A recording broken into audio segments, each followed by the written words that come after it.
Cloudy Thursday evening, and the clouds will stick around for our Friday. Also, a high chance of rain tomorrow with cooler temperatures. High temperatures only topping off in the upper 40s through upper 50s. Details coming up. Right now on News Channel 6 at 7, it's shower day for Project Refresh. How the event is helping people who don't have access to showers.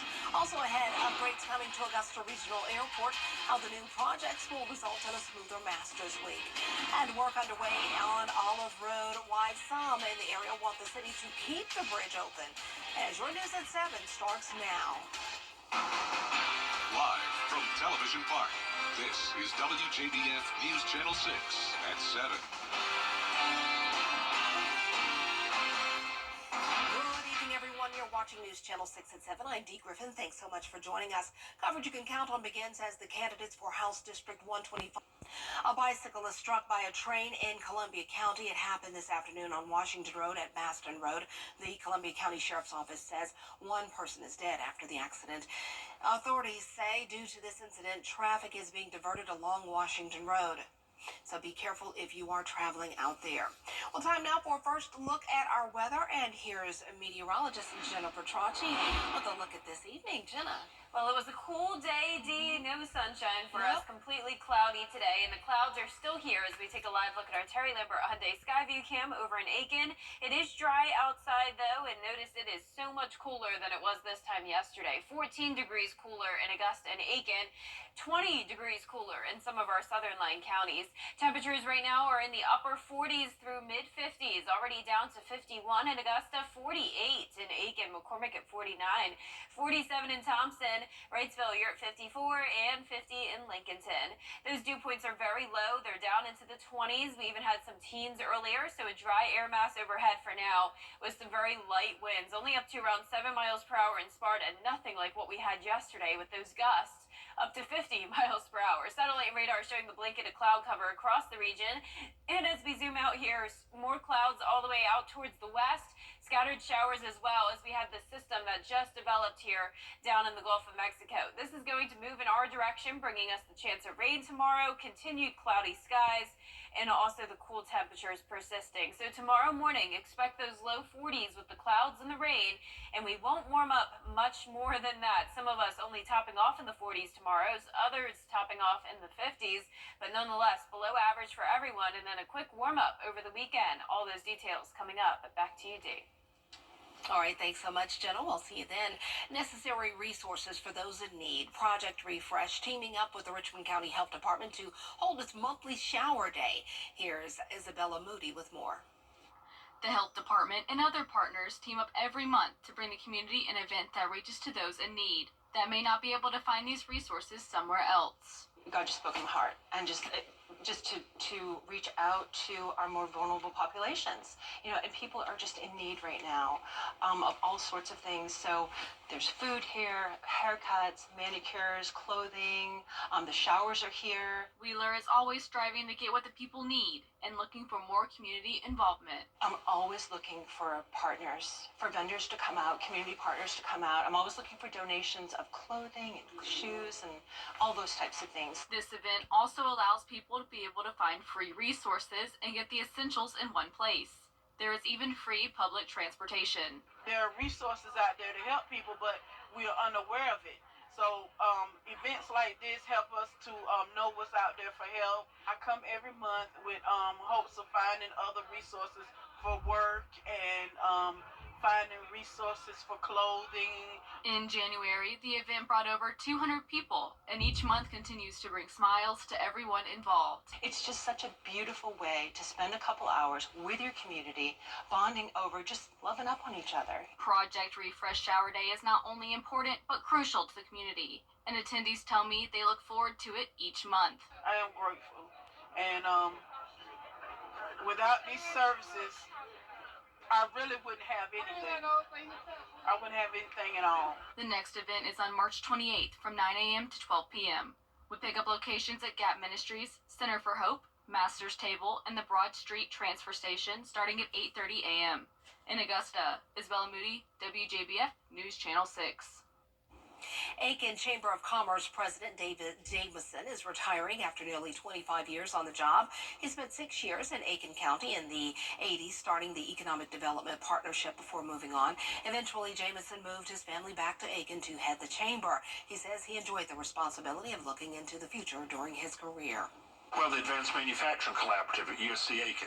We've been working to advocate for that for 15 years. It's still a year and a half away from finished construction, but it's a $66 million project. Jim Tennyson will take over the role of president and CEO starting tomorrow. Well, today, Governor Brian Kemp is signing the amended. Some of those living near the Olive Road overpass in Augusta want things back to normal. Work is now underway at the bridge after it was struck again by an oversized vehicle earlier this month. Olive Road is expected to be closed until May, and city engineers will be studying traffic patterns to determine if the bridge could stay closed permanently. Residents in the nearby Glendale community say installing a chain curtain to warn drivers is better than closing the road. Why wasn't a study to do that first before you're thinking about closing down a neighborhood or community's bridge? So there are other things that could have been done prior to even thinking about closing down a bridge. Augusta commissioners say they are looking to see if there could be a new cut through from S.E. McIntyre to Jordan Street on the other side of the tracks. That would make it easier if Olive Road is closed at the overpass. Augusta Regional Airport receiving more than $500,000 for improvements on the airport from the Federal Aviation Administration.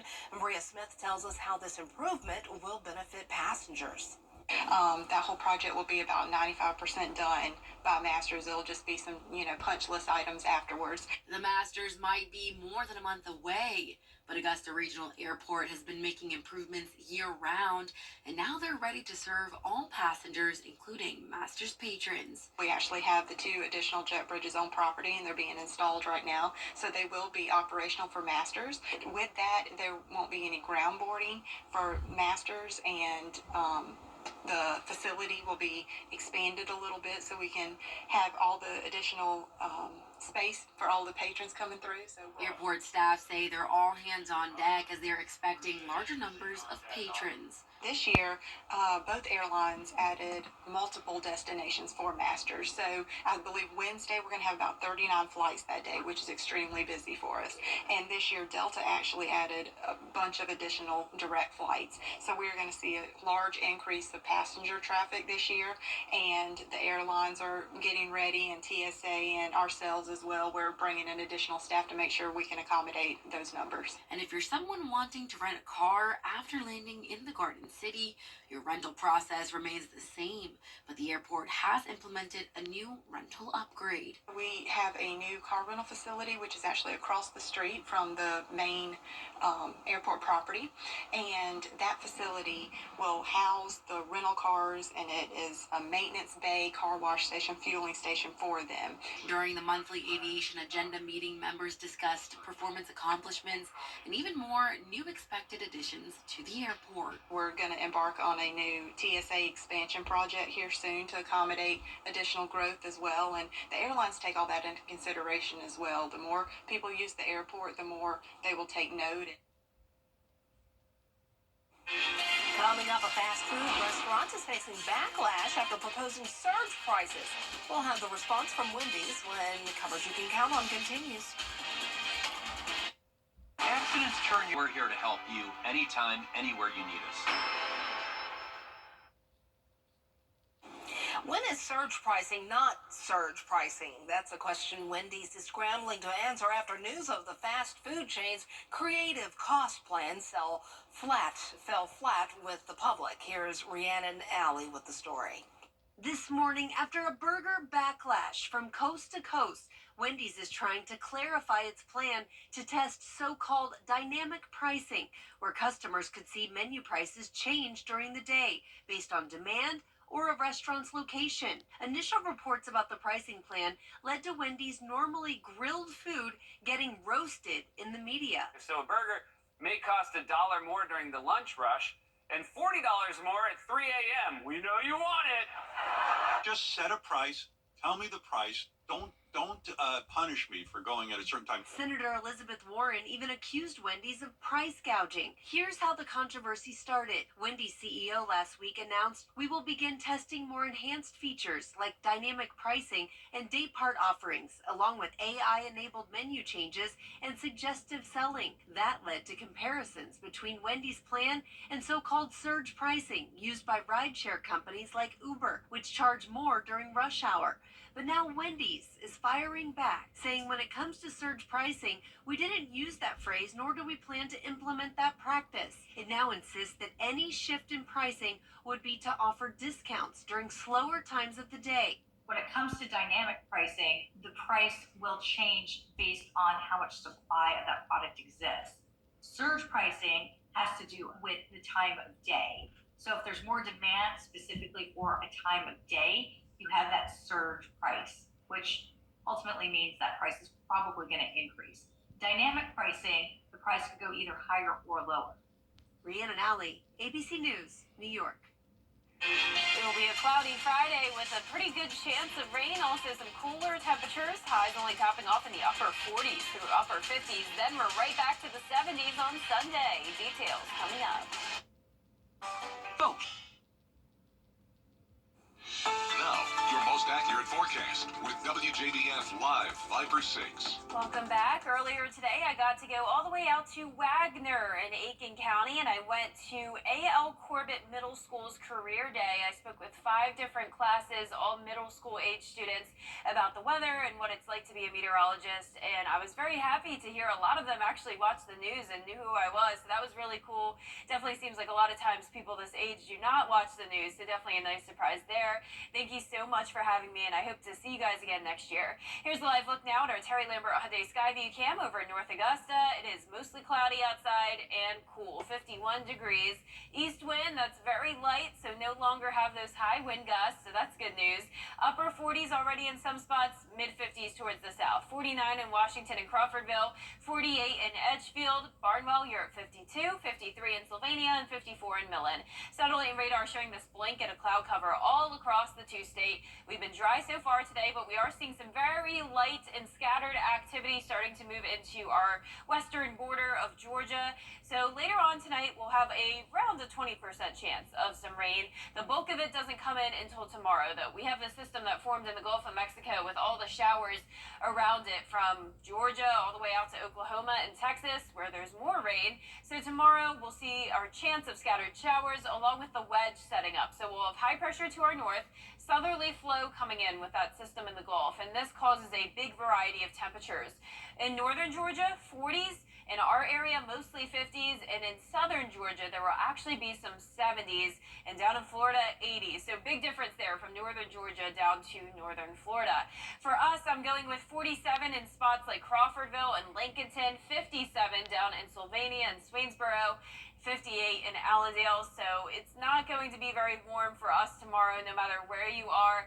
And we're starting out around 42 in Augusta tomorrow morning, only climbing to around 52 by 5 o'clock, so not a big spread in temperatures there. Warming up quickly, though, 67 on Saturday, low 70s return on Sunday, 20-degree difference there from Friday and Sunday, and then more 70s next week, so warm start to the month of March with the exception of tomorrow. Pollen levels briefly go down. That'll be a nice change for tomorrow. It'll be very rainy, that's why.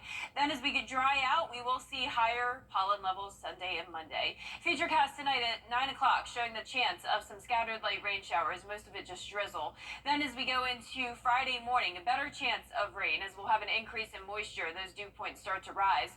Warm front staying to our south on Friday, but eventually this lifts through on Saturday, and that'll warm us up nicely. Cold front also stays to our east. On Saturday, we'll also see some breaks in the cloud cover. So a little bit of sun, not much though. Friday morning, there's that rain moving in, some of it heavy at times, but for the most part, a very light rain throughout the day on Friday. I'm not concerned about flooding, no thunderstorms here, just a rain event with the clouds. Overall, just a very dreary day with those rainfall totals anywhere from a quarter of an inch to around 1 inch. That 10-day forecast showing the high chance of rain tomorrow, mostly dry Saturday through Monday though, even through Tuesday. Then we'll see rain chances pick back up Wednesday into next weekend with more warm temperatures all next week. Back to you, Dave. All right, thanks so much. Well, still ahead, those headed to Florida for spring break could be seeing some big changes.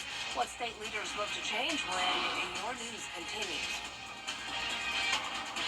But first, we're having a look at the Cash 3 Georgia number 606 and the Cash 4 numbers 7338. And the Georgia 5 numbers 01933. We'll be right back.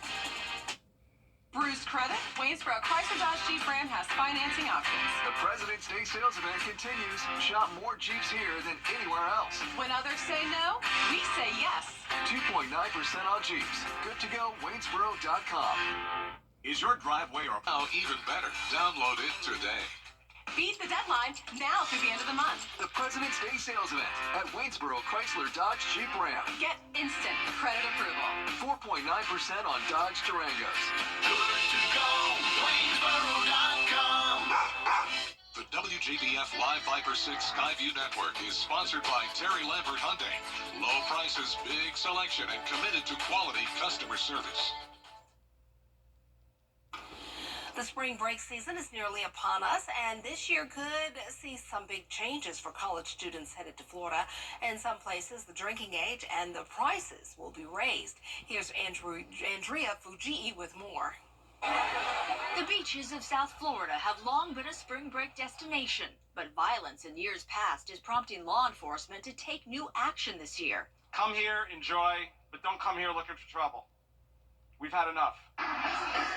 Last spring break, Miami Beach saw 2 deadly shootings and some 600 arrests at a time when the city's holiday slogan was, "Come on vacation, don't leave on probation." This year, a new warning to visitors. We're breaking up with spring break. We won't allow some people to come here, disrupt our way of life, ruin it for the residents who live here, and ruin it for people who just want to come here and have a good time. In addition to more police patrols this year, the city plans a midnight curfew, increased DUI checkpoints, $100 parking garage rates for visitors, beach access will close at 6 p.m., and sidewalk cafes on Ocean Drive will shut down on the weekends. In Fort Lauderdale, similar measures, but some businesses also plan to raise the drinking age to 23 for out-of-state visitors. It's unfortunate because a lot of college students are 21. And then you just can't get into bars when you're of age to drink. But many residents say they're thankful for the added security. I'm glad about the security, and it's good for us and good for the kids. The cities are most worried about the peak spring break time period of March 8th through the 17th. Andrea Fujii, ABC News, New York. Still to come, it's an extra special day for so many people celebrating their leap year birthdays. How one local man is celebrating that day when we return.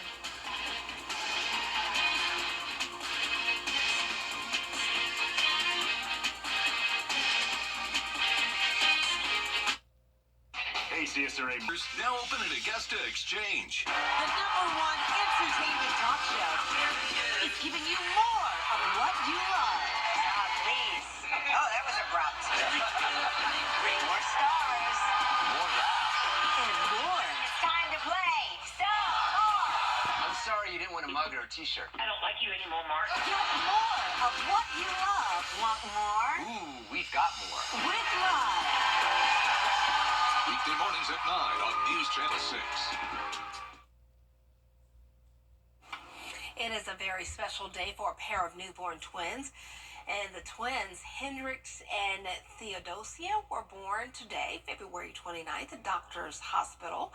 They are adorable. That means their birthday will only be officially celebrated once every 4 years. Look at them. They are part of a military family who is stationed in Guam, where they do not deliver twins.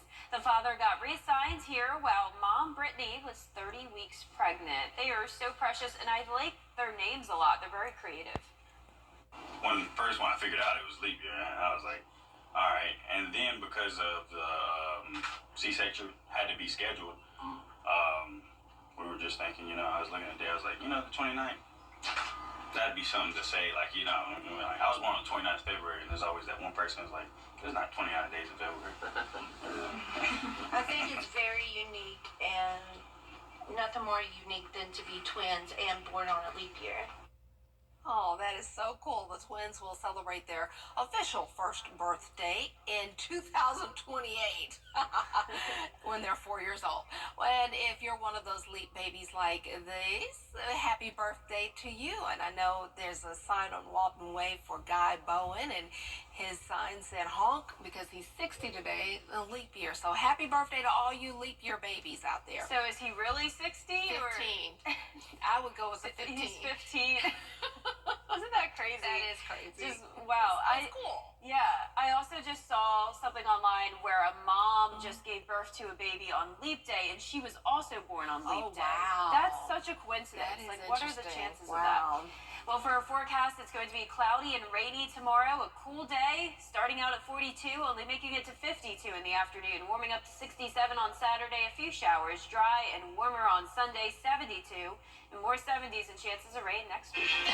Look, we'll be 52 tomorrow, and then Monday up to mid-70s. It's all over the place. All right. Well, thanks so much, everybody. Have a good night.